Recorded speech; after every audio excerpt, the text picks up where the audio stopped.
معزز سامعین کرام، آپ سن رہے ہیں اسلامی کتب کا ایک شاہکار تاریخ ابن خلدون۔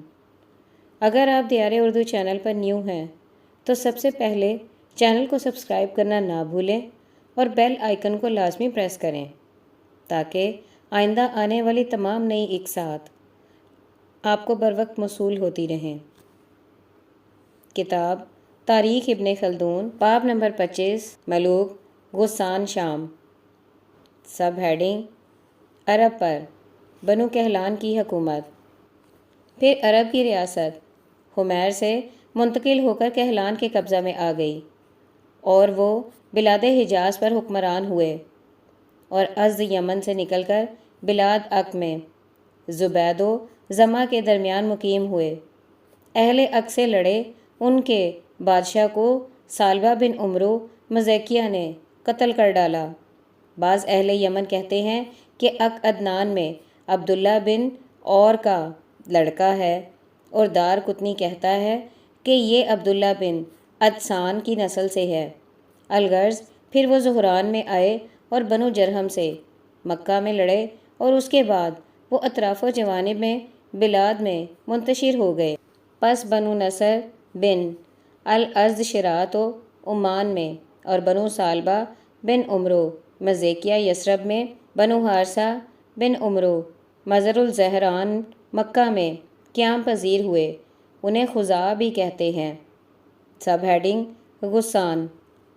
مسعودی کہتا ہے کہ عمرو مزیکیہ جس وقت اثناء سفر میں مقام مکہ پر وارد ہوا تو بنو نصر بن الازد اور عمران الکاہن اور عدی بن حارثہ بن عمرو وہیں ٹھہر گئے اور بقیہ لوگ اس کے ہمراہ روانہ ہوئے، یہاں تک کہ بلاد عشرین و عق، دو وادیوں زبید و زما کے درمیان ایک نہر پر ٹھہرے جسے غسان کہتے ہیں۔ ان لوگوں نے اس سے پانی پیا اور وہ اسی نام سے موسوم ہوئے۔ پھر ان سے اور مات سے لڑائیاں ہوئیں جن میں مات کو کامیابی ہوئی اور اس نے انہیں شرات کی طرف نکال دیا۔ شرات ہی کو جبل الازد کہتے ہیں۔ یہ پہاڑ سرزمین شام میں ان پہاڑوں سے ملا ہوا ہے جو مضافات دمشق اور اردن سے ملی ہوئی ہیں۔ سب ہیڈنگ: بنو جفنہ۔ ابن کلبی کہتا ہے کہ عمرو بن عامر مزیکیہ کی اولاد سے جفنہ جن میں ملوک ہوئے ہیں، اور حرس محرک جس نے سب سے پہلے لوگوں کو آگ میں جلایا تھا، اور سالبہ یعنی عتکہ اور ابو حارثہ و ملک و کعب و دوامہ و اوف و زاحل و وائل ہوتے ہیں۔ زاحل نجران کی طرف چلا گیا، اسی سے اسقف و عبیدہ ہیں۔ چونکہ یہ تین پچھلے اور عمران بن عمر اور ابو حارثہ نے آب غسان سے پانی نہیں پیا، اسی وجہ سے غسان نہیں کہے جاتے۔ اور اولاد مزیکیہ سے جفنہ، حارثہ، سالبہ، مالک، کعب، اوف، آب غسان استعمال کرنے سے غسان کہلائے گئے۔ بعض کہتے ہیں سالبہ اور اوف نے بھی آب غسان استعمال نہیں کیا تھا۔ الغرض غسان شام پہنچ کر زجائم اور ان کی قوم سلیح کے قریب مقیم ہوئے۔ غسان کی سرداری ان دنوں سالبہ بن عمرو بن المجاہد بن حرس بن عمرو بن عدی بن عمرو بن مازن ابن الازد اور زجائم کی حکومت و عود الشک بن حبولہ بن عمرو بن اوف بن زرجم کے قبضے میں تھی۔ یہ بنو زجائم روم کی طرف سے عرب کے حکمران تھے۔ جیسا کہ ہم نے بیان کیا، غسان نے جو کچھ عرب کی ریاست بنو زجائم کے قبضے میں تھی ان سے چھین لی۔ یہ وہ زمانہ تھا کہ روم اور فارس میں کچھ چھیڑ چھاڑ ہو رہی تھی۔ سب ہیڈنگ: سالبہ اور کیسر روم کا معاہدہ۔ روم نے اس خیال سے کہ مبادہ یہ گروہ فارس سے نہ مل جائے، ان کے سردار سالبہ بن عمر برادر جزا بن عمرو سے نامہ و پیام کر کے یہ معاہدہ کر لیا کہ اگر کسی وقت عرب بنو غسان سے سرکشی کرے گا تو روم 40,000 رومیوں سے اس کی امداد کرے گا، اور کسی وقت روم کو ضرورت پیش آئے گی تو غسان 20,000 جنگ آوروں سے مدد کرے گا۔ تکمیل معاہدہ کے بعد روم نے انہیں اپنی طرف سے حکمران مقرر کیا اور ان کی حکومت تسلیم کر لی۔ سب سے پہلے جس نے ان میں سے حکومت کی وہ ثعلبہ بن عمرو بن المجاہد ہے۔ اس کے بعد ثعلبہ بن عمرو بن جفنہ حکمران ہوا۔ سب ہیڈنگ: حرس بن ثعلبہ۔ جرجانی لکھتا ہے کہ ثعلبہ بن عمرو کے بعد اس کا لڑکا حرس بن ثعلبہ، جس کو ابن ماریہ بھی کہتے ہیں، اس کے بعد منظر بن الحرس، پھر نعمان بن منظر بن الحرس، اس کے بعد ابو بشر یا ابو شمر بن الحرس بن جبلہ ابن الحرس بن ثعلبہ بن عمرو بن جفنہ حکمران ہوا۔ بعض نسابین نے اس کا نسب ایسا ہی بیان کیا ہے، لیکن صحیح یہ ہے کہ وہ لڑکا ہے اوف بن الحرس بن عمرو بن عدی بن عمرو بن مازن کا۔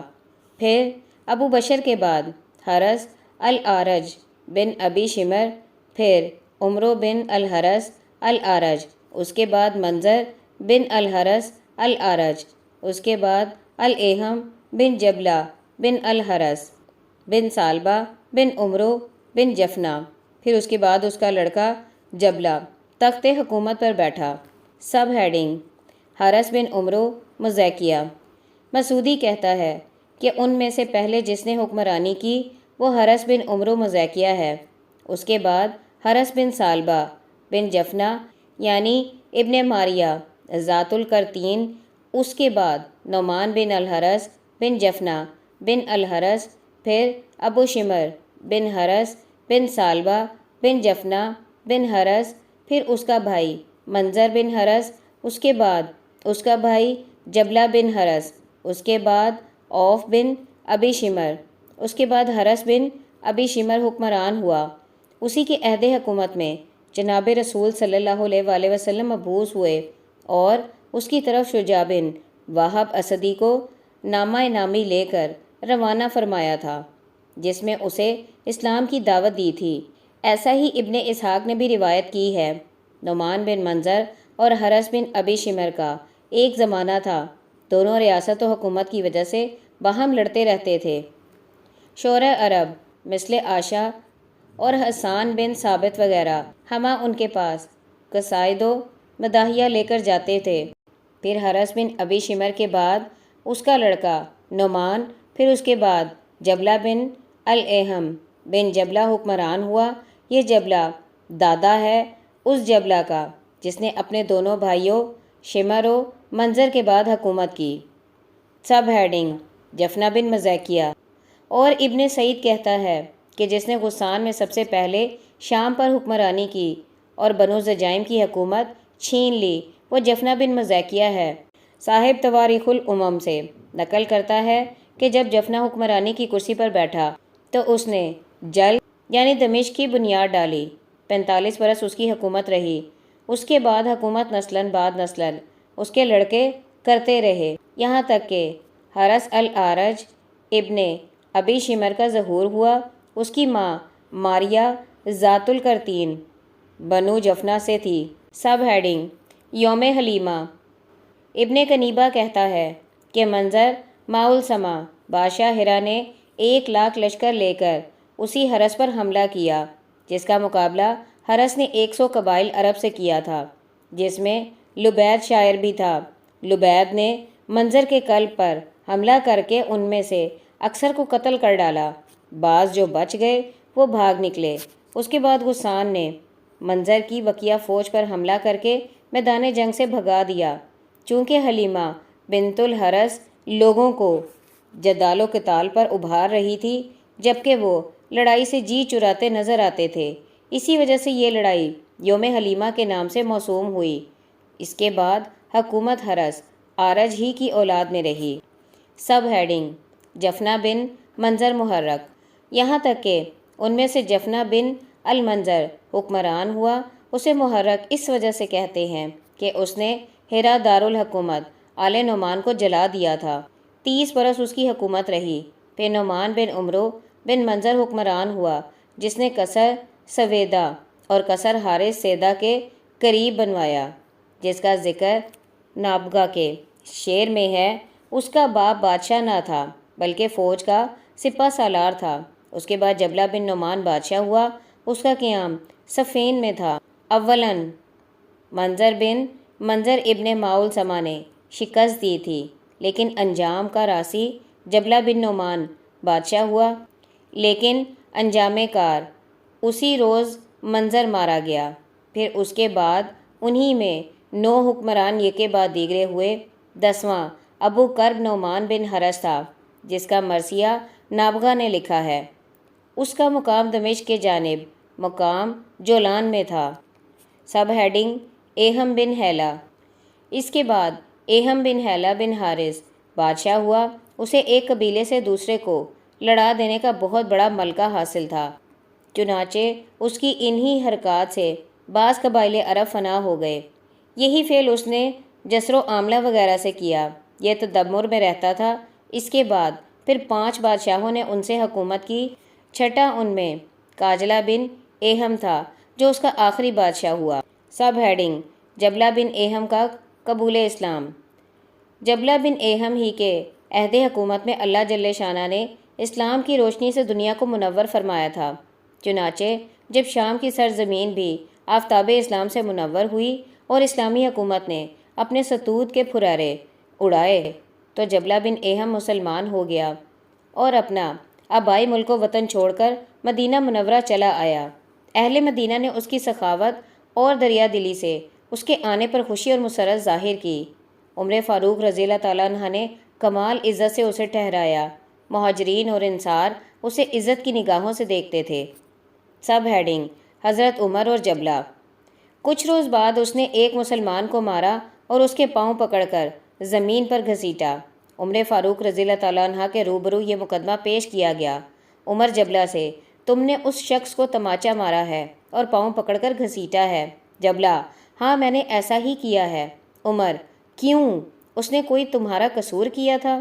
جبلہ: ایک بازاری معمولی آدمی کے مارنے کے لیے کسی قصور کی ضرورت نہیں ہے، ان لوگوں کو گناہ اور بے گناہ مارنا چاہیے۔ عمر: اولاً اسلام نے اسے ناجائز نہیں رکھا، ثانیاً اگر اس نے کچھ قصور بھی کیا ہوتا تو اسے میرے روبرو پیش کرتے، تمہیں خود سزا دینے کا حق نہ تھا۔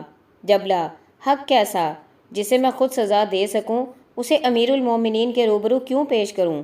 عمر: یہ تقریر تمہاری قابل قبول نہیں ہے، تمہیں یا کسی کو مجرم کے سزا دینے کا اختیار نہیں ہے، تم سے اس کے عوض میں قصاص لیا جائے گا۔ جبلہ: مجھ کو آپ اس امر کی اجازت دیجیے کہ میں ایسے دین کو چھوڑ دوں جس میں ایک بازاری کے مقابلے میں بادشاہ سزا پاتے ہیں۔ عمر: دیکھو ایسے کلمات زبان سے نہ نکالو، یہ خیالات تمہاری بربادی کا باعث ہوں گے۔ جبلہ: مجھے اس کی پرواہ نہیں ہے اور نہ ایسے دین کی حاجت ہے جس میں بازاری اور بادشاہ ایک درجہ میں شمار کیے جائیں۔ عمر: دیکھو اس جرم کی سزا میں گردن ماری جائے گی، اسلام میں مرتد ہونے کی یہی سزا ہے۔ جبلہ: تو کیا میری بھی گردن ماری جائے گی؟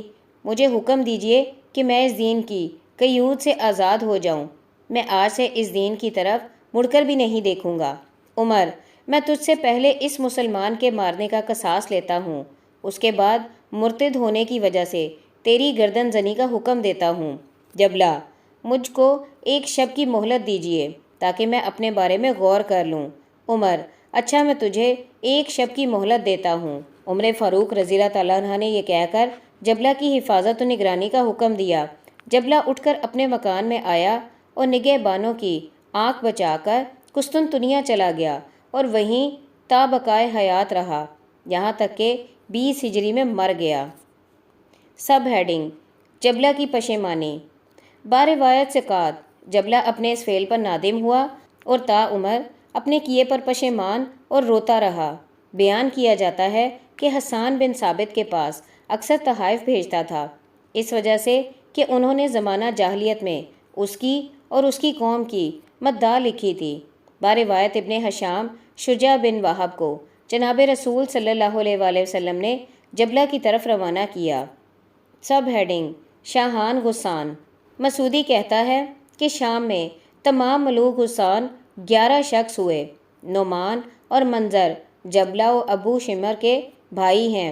آل جفنا کے علاوہ شام پر اور لوگوں نے بھی حکومت کی تھی، مثلاً حرس آرج یعنی ابو شمر بن عمرو بن حرس بن اوف، اور یہ اوف سالبہ بن عامر کا دادا اور داد الشق کا قاتل ہے، اور ان پر ابو جبیلہ بن عبداللہ بن حبیب بن عبد حارثہ بن مالک بن غضب بن جشم بن الخزرج بن سالبہ بن مزیکیہ نے بھی حکمرانی کی ہے۔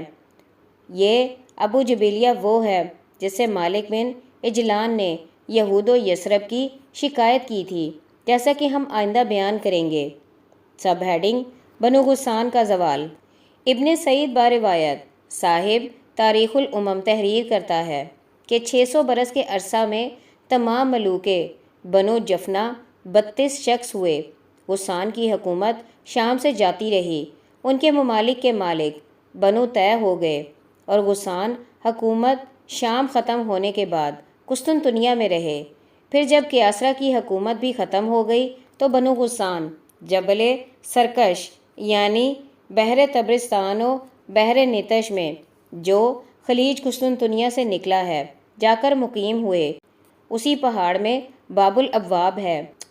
یہیں ترک متنصرہ شرکس و ارکس و الاس و کسا کی شاخیں تھیں۔ انہی کے ساتھ فارس و یونان کی بعض نسلیں بھی رہتی ہیں، لیکن ان تمام پر شرکس غالب ہیں۔ پھر قبائل غسان حکومت کیسرا ختم ہونے کے بعد ان پہاڑوں میں چلے آئے اور ایک دوسرے سے مل جل کر اپنے انساب کو ضائع کر دیا۔ اسی سے بعض کا یہ خیال ہے کہ شرکس غسان کی نسل سے ہیں۔ واللہ اعلم۔ باب نمبر 26 اوس اور خزرج۔ Sub heading: Yathrib. اس سے پیشتر کسی قدر اجمالی کیفیت یثرب کی ہم بیان کر چکے ہیں کہ یہ شہر یثرب بن غانیتا بن محلحل بن ارم بن ابیل بن اوس کا آباد کیا ہوا ہے، اور ابیل عاد کا بھائی ہے۔ اور باروایہ سہیلی یثرب قائد بن ابیل بن محلائل بن اوس بن املیک بن لاوز بن ارم کا بیٹا ہے، اور یہ روایت بنسبت اول کے صحیح تر ہے۔ ہمارے بیان سے جاسم کے گروہ عمالقہ سے حکمران ہونے اور ان کے بادشاہ ارکم کی حکومت، اور پھر بنی اسرائیل کا ان پر غالب آنے اور انہیں قتل کرنے اور حجاز کو عمالقہ کے قبضے سے نکال لینے کا حال کس قدر معلوم ہو چکا ہے۔ اس سے ظاہر ہوتا ہے کہ حجاز اس زمانے میں آباد اور قابل سکونت تھا۔ ہمارے اس بیان کی تائید یہ واقعہ کر رہا ہے کہ جس وقت بنی اسرائیل نے داؤد علیہ السلام کی اطاعت سے انحراف کیا اور ان کے لڑکے اشوشت کے ہمراہ خروج کیا، داؤد علیہ السلام بما سبت یہود خیبر کی طرف چلے گئے، اور ان کا لڑکا شام کا مالک بن بیٹھا۔ 7 برس تک بما سبت یہودا خیبر میں رہے، یہاں تک کہ ان کا لڑکا مارا گیا اور داؤد علیہ السلام شام کو واپس آئے۔ اس سے معلوم ہوتا ہے کہ اس کی آبادی یثرب کی آبادی سے ملی ہوئی تھی، بلکہ خیبر سے بھی متجاوز تھی۔ ہم نے اسی مقام پر ان بنی اسرائیل کے ٹھہرنے کا حال جو کہ حجاز میں سکونت پذیر ہو گئے تھے اور یہود خیبر اور بنو قریظہ کی اتباع کی کیفیت تحریر کر دی ہے۔ سب ہیڈنگ: حارثہ بن سالبہ کا یثرب میں قیام۔ مسعودی کہتا ہے کہ حجاز سرابی اور تر و تازگی میں عمدہ ترین بلاد سے تھا، چنانچہ وہ لوگ بلاد یثرب میں مقیم ہوئے، وہیں انہوں نے اپنے ٹھہرنے اور قابل گزر مکانات بنا کر آپ ہی اپنی حکمرانی کرنے لگے۔ کچھ عرصے بعد قبائل عرب بھی آ کر ان میں شامل ہو گئے اور ان کے ساتھ رہنے لگے۔ ان کی زمام حکومت ملوک بیت المقدس کے قبضے میں تھی، جو سلیمان علیہ السلام کے بعد یروشلم کے حکمران ہوئے۔ جب مزیکیہ ابتداً یمن سے نکلا اور غسان نے شام پر قبضہ کر لیا، پھر وہ مر گیا اور اس کا لڑکا سالبہ ان کا حکمران ہوا۔ اس کے مرنے کے بعد سالبہ بن جفنا حاکم ہوا۔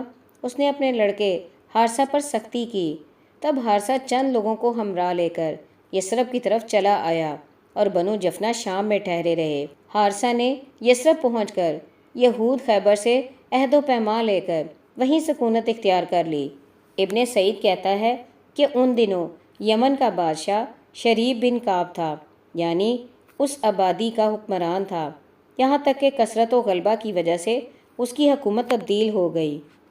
سب ہیڈنگ یثرب کے قدیم باشندے۔ ابو الفرج اصفہانی کتاب الاغانی میں تحریر کرتا ہے کہ بنو قریظہ اور بنو نذیر کاہن اولاد کوہن بن ہارون علیہ السلام سے تھے۔ یہ لوگ اس سے پیشتر کہ سیل ارم کی وجہ سے یمن سے جدا ہوں اور اوس و خزرج یثرب آئیں، موسیٰ علیہ السلام کے بعد ہی یثرب آ گئے تھے۔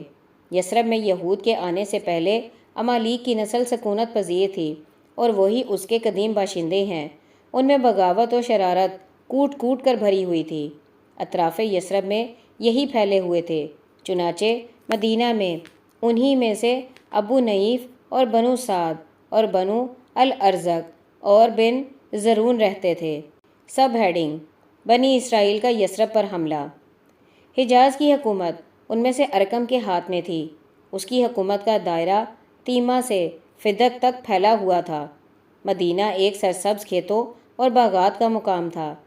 جس زمانے میں موسیٰ علیہ السلام نے بغرض جہاد برہ پر فوجیں بھیجی تھیں تو امالکہ کی طرف بھی بنی اسرائیل کا ایک لشکر روانہ کیا اور یہ حکم دیا تھا کہ ان میں سے کوئی باقی زندہ نہ رکھا جائے، لیکن بنی اسرائیل نے خلاف اس حکم کے ارکم کے لڑکوں کو قتل نہ کیا۔ جب وہ موسیٰ کے بعد شام گئے اور بنی اسرائیل سے ارکم کے لڑکوں کو قتل نہ کرنے کا حال بیان کیا تو بنی اسرائیل نے انہیں شام میں داخل نہ ہونے دیا اور اس گناہ کی وجہ سے بلاد امالکہ کی طرف انہیں واپس کر دیا۔ سب ہیڈنگ سمر الروم۔ چنانچہ وہ واپس ہو کر مدینہ آ ٹھہرے۔ یہ اولاً یہود کے یثرب میں ٹھہرنے کا ماجرا ہے۔ اس کے بعد وہ لوگ اطراف مدینہ میں منتشر ہو گئے، حسب ضرورت قلعے، باغات، مکانات بنائے، غرض کہ ایک زمانے تک اسی حالت میں رہے، یہاں تک کہ شام میں روم بنی اسرائیل پر غالب آیا اور اس نے انہیں قتل و گرفتار کرنا شروع کر دیا۔ بنو نذیر، بنو قریظہ، بنو بہدل حجاز کی طرف بھاگے۔ روم نے ان کا تعاقب کیا۔ اثناء رام میں روم شام و حجاز کے درمیان پیاس کی شدت سے ہلاک ہو گئے اور یہ مقام سمر الروم کے نام سے موسوم ہوا ہے۔ سب ہیڈنگ یہودی قبائل کی یثرب میں آمد۔ جب یہ تینوں قبائل مدینہ پہنچے تو انہوں نے اعلی مدینہ میں قیام اختیار کیا۔ بنو نذیر قریب پہنچان اور بنو قریظہ و بنو بہدل نہر روز پر مقیم ہوئے، اور جس زمانے میں اوس و خزرج مدینہ آئے ہیں اس وقت وہاں یہود کے ساتھ قبیلہ بنو سکمہ، بنو سالبہ، بنو زرہ، بنو کینکا، بنو یزید، بنو نذیر، بنو قریظہ، بنو بہدل، بنو اوف، بنو اسس مقیم تھے۔ بنو یزید اور بنو نعیف بلی سے اور بنو شکمہ غسان سے ہیں۔ بنو قریظہ اور بنو نذیر کی نسبت بعض لوگوں کا یہ خیال ہے کہ یہ کاہنوں یعنی بیت المقدس کے مجاوروں میں سے ہیں، جیسا کہ اس سے پہلے بیان کیا گیا ہے۔ پس جب کہ سیل ارم ہوا اور از یمن سے نکلے تو از شنوا شام سرات میں اور غزہ طوا میں اور غسان بصرہ و ارض شام میں، از عمان طاقت میں اور اوس و خزرج یثرب میں ٹھہرے۔ ان میں سے بعض کھلے میدانوں میں اور بعض دیہاتوں میں اپنے اہل و عیال کے ساتھ مقیم ہوئے۔ اوس و خزرج نہایت تنگی و مصیبت میں پڑ گئے، اس وجہ سے کہ مدینہ میں نہ تو ان کے باغات تھے اور نہ ان کے قبضے میں کاشتکاری اور چراگاہیں تھیں۔ حکومت یہود کے قبضے میں تھی۔